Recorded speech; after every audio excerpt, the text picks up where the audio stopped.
And we start this hour of our coverage in the United States, where Chinese Foreign Minister Wang Yi is on an official visit.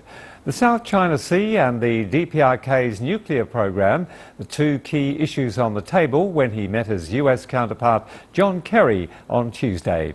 Despite their differences, the two sides are trying to find some common ground on the South China Sea issue. The Chinese Foreign Minister said freedom of navigation in the region has not been a problem and that all parties need to step up their demilitarization efforts. Wu Haojun with our top story. Good afternoon, everybody. I'm delighted to welcome Minister Wang Yi.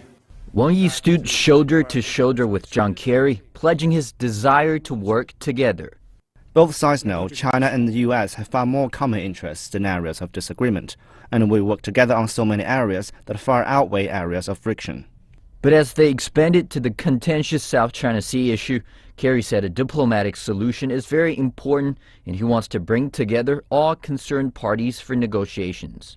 We believe that it is important for a diplomatic solution, for a solution to occur which follows the rule of law, that brings the countries to the table for negotiated resolution, not for unilateral actions. Wang said that China has historically owned those islands in the South China Sea and also wants peace and stability and free navigation in the region.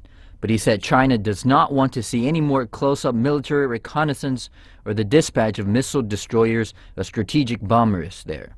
He also pointed out that Beijing has always been willing to resolve the issue peacefully, but he said one particular country, which he explicitly named, has been reluctant to take part in the dialogue.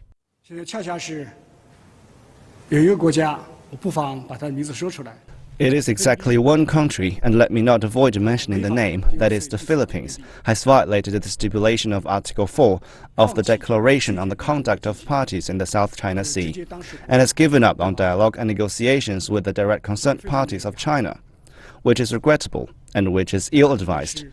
And of course, we will not stop implementing the DOC because of one country's violation. Also at the press conference, Wang mentioned a recent report in the Wall Street Journal which inferred that China has been building radar facilities on some of the islands in the South China Sea.